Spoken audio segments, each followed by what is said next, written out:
अब तक हमने इस फाइल के अंदर आउटलाइन ड्रॉ की है और कलर फिल किया है। अब हम इसके अंदर शेडिंग करेंगे, लेकिन शेडिंग करने से पहले जैसे कि आप देख रहे हैं कि ये एक ट्रांसपेरेंट क्लॉथ है, तो इसकी ओपेसिटी हमें थोड़ी सी और डाउन करनी पड़ेगी। लास्ट वीडियो क्लिप में हमने इसकी ओपेसिटी 70% डाउन की थी, लेकिन मुझे लगता है कि इसकी ओपेसिटी 50% डाउन होनी चाहिए, तो कुछ इस तरीके का रिजल्ट आपको देखने को मिलेगा। सेम इसी तरीके से आप ये जो स्लीव्स हैं इनको भी सेलेक्ट करें और इनकी ओपेसिटी भी डाउन कर सकते हैं। तो यहाँ पर मैं 50% टाइप करता हूँ तो ये कुछ इस तरीके से आ जाएगी।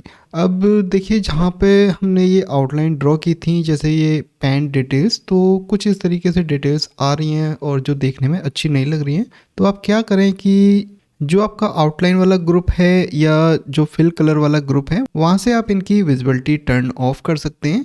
और इसी तरीके से अगर मैं यहाँ देखूँ, ये जो स्ट्रोक है आई थिंक फोल्ड्स में देखने को मिलेगा, बिल्कुल सही। इसे हम थोड़ा सा इरेज कर देते हैं। तो हमने इरेज़र ब्रश ली है और इस तरीके से मैं इसको इरेज कर देता हूँ, जो कि देखने में अच्छा नहीं लग रहा था। अब हम यहाँ पर शेडिंग करेंगे और शेडिंग करने के लिए सबसे पहले आपको सिलेक्शन क्रिएट करना है। सबसे पहले आप इरेजर टूल से एग्जिट हो जाएं, उसके लिए आप वी प्रेस कर सकते हैं या इस तरीके से आप मूव टूल को सेलेक्ट कर लें। अब मैं इन स्लीव्स और इस कुर्ते के लिए सिलेक्शन क्रिएट करता हूँ। सिलेक्शन क्रिएट करने के लिए आप शिफ्ट की का यूज़ कर सकते हैं। शिफ्ट और कंट्रोल दोनों की को प्रेस करके रखें और जैसे कि ये वाली जो लेयर है कुर्ते के लिए है, तो इसके जो थंबनेल के ऊपर आप क्लिक करेंगे तो इसका सिलेक्शन आ जाएगा। और इसी तरीके से जो स्लीव्स वाली लेयर हैं उसके लिए भी आप सिलेक्शन क्रिएट कर सकते हैं। अगर आपने इन लेयर्स की प्रॉपर नेमिंग की हुई है तो आप ईजिली इनको आइडेंटिफाई कर सकते हैं। उसके बाद कंट्रोल और शिफ्ट को प्रेस करके रखें और थंबनेल पर क्लिक करें, जिससे कि सिलेक्शन अपीयर हो जाएगा। इसी तरीके से मैं इस टॉप को भी सिलेक्शन के अंदर ऐड कर लेता हूँ। तो शिफ्ट और कंट्रोल, उसके बाद टॉप वाली लेयर पर क्लिक करेंगे तो ये भी सिलेक्शन के अंदर ऐड हो जाएगा। अब हम सबसे ऊपर एक लेयर क्रिएट करेंगे, जैसे कि हमने यहाँ पर ट्राइंगल्स ड्रॉ किए थे, इसी के ऊपर मैं एक ब्लैंक लेयर क्रिएट करता हूँ। तो इस तरीके से मैंने एक लेयर क्रिएट कर लिया है और इसका नेमिंग भी आप चेंज कर लें। तो इसका नाम मैंने शेडिंग कर दिया है और शेडिंग करने के लिए हम इसी कलर की एक डार्कन टोन चूज़ करेंगे। तो सबसे पहले मैं आई ड्रॉपर टूल से ये जो ब्राउन कलर है इसको मैं पिक कर लेता हूँ। तो ये इस तरीके से मैंने पिक कर लिया है। और अगर मुझे इसकी डार्कन टोन चाहिए तो आप ये वाला जो कलर विंडो है इसको यूज़ कर सकते हैं। यहाँ पर कॉर्नर पर आपको कुछ लाइंस दिखाई दे रही हैं, इस पर जब आप क्लिक करेंगे यहाँ पर आपको सेकंड ऑप्शन ब्राइटनेस क्यूब देखने को मिलेगा। इस पर जब आप क्लिक करेंगे तो इस तरीके से आप एक डार्कन टोन चूज़ कर सकते हैं। यहाँ पर जो कलर की ब्राइटनेस होती है वो आ रही होती है। तो इस तरीके से मैंने थोड़ा सा डार्कन टोन चूज़ कर लिया है। इसके बाद हम ब्रश को सेलेक्ट करेंगे और ब्रश के अंदर आपको चेंजेस करने हैं। मैं यहाँ पर नॉर्मल, मैंने किसी पर्पज़ से यहाँ पर सैचुरेशन चूज़ किया था तो इसको नॉर्मल कर लें और इसकी ओपेसिटी आपको अराउंड 30-40 के करीब रखनी है। और इसी तरीके से फ्लो भी आपको अराउंड 20 या 25 के अराउंड रख लें। उसके बाद मैं थोड़ा सा स्केल डाउन करता हूँ। यहाँ पर देखिए कोई कस्टम ब्रश आ रही है, तो यहाँ पर राउंड एजेस वाली जो ब्रश है वो आपकी सेलेक्टेड होनी चाहिए। तो सबसे ऊपर आपको जो जनरल कैटेगरी है उसके अंदर ये राउंड एजेस वाली ब्रश देखने को मिल जाएगी, जो कि एक स्मूथ ब्रश है। उसके बाद यहाँ पर क्लिक करेंगे तो ये फ्लाई आउट क्लोज हो जाएगा और स्क्वायर ब्रैकेट से आप इसकी जो साइज़ है वो कम कर सकते हैं ब्रश की, या आप ऑल्ट की को प्रेस करें और राइट क्लिक को प्रेस करके जब माउस को लेफ़्ट राइट करेंगे तो डाया चेंज होगा और जब आप माउस को अप एंड डाउन मूव करते हैं तो इस तरीके से हार्डनेस चेंज होती है। तो मैं यहाँ से इसका डाया चेंज कर लेता हूँ इस तरीके से, या आप स्क्वायर ब्रैकेट भी यूज़ कर सकते हैं। ये थोड़ा सा ट्रिकी है, तो करीबन इतना। और उसके बाद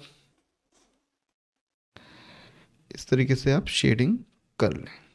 सिलेक्शन होने से ये रहता है कि जो भी आउटसाइड एरिया है उसके अंदर कलर नहीं आएगा और उसको आपको ठीक करने में ज़्यादा टाइम भी नहीं लगेगा।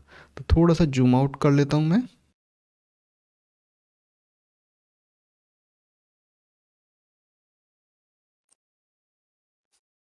जब आप शेडिंग करें तो आपको ये जो ब्रश की एजेस हैं सर्कल वाली, इनका यूज़ करके आपको शेडिंग करनी है। तो इस तरीके से जैसे कि मैं कर रहा हूँ। तो शेडिंग आई थिंक हो चुकी है, ये आपके ऊपर है कि आप कितना कम ज़्यादा किस तरीके से करना चाहते हैं। तो मैंने कुछ इस तरीके से इसकी शेडिंग कर दी है।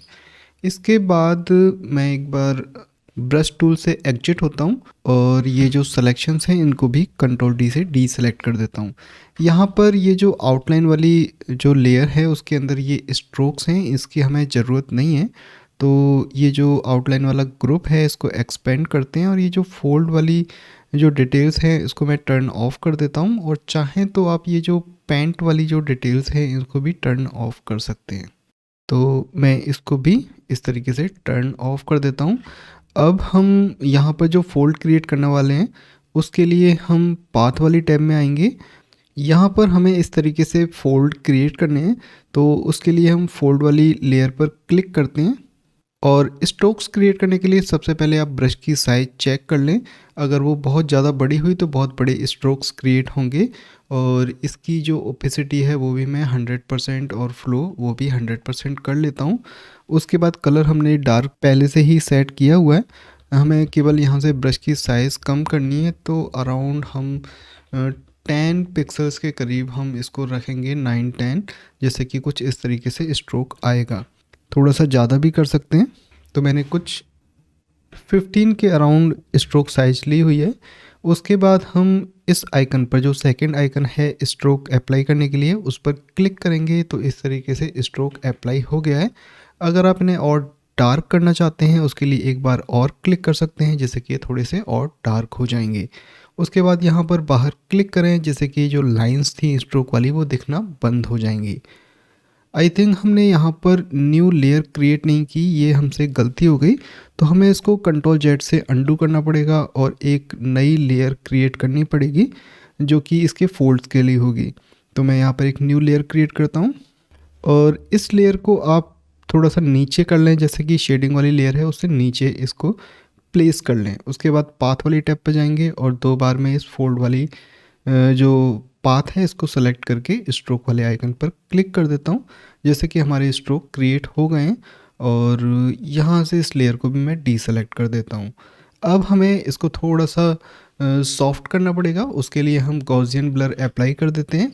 और अगर आप इसे थोड़ा सा ऊपर की तरफ मूव करना चाहते हैं तो इस तरीके से ऊपर भी मूव कर सकते हैं।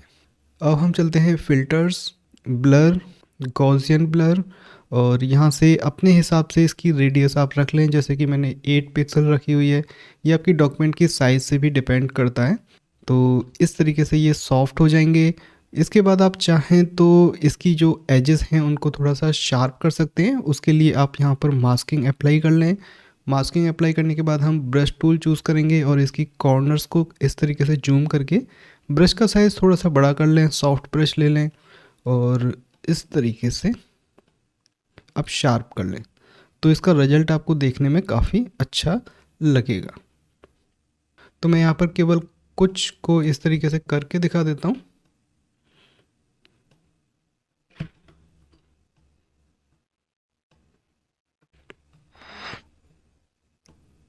तो इस तरीके से मैंने इनको शार्प कर दिया है। अगर आपको कहीं पर हाईलाइट क्रिएट करनी है तो उसके लिए हम जो शेडिंग वाली लेयर है हमारी ऊपर ये वाली, इसके अंदर जाएंगे और हम यहाँ से डॉज टूल लेंगे। डॉज जो कि ब्राइटन कर देगा, और ब्रश का साइज हम कम करते हैं। ओपेसिटी और फ्लो, आई थिंक यहाँ पर एक्सपोजर है वो भी आप कम कर लें, 50% होता है बाय डिफ़ॉल्ट, और इसे आप कम कर लें और इस तरीके से आप करेंगे तो थोड़ी सी हाईलाइट थोड़ा सा ज़्यादा कर लेता हूँ मैं।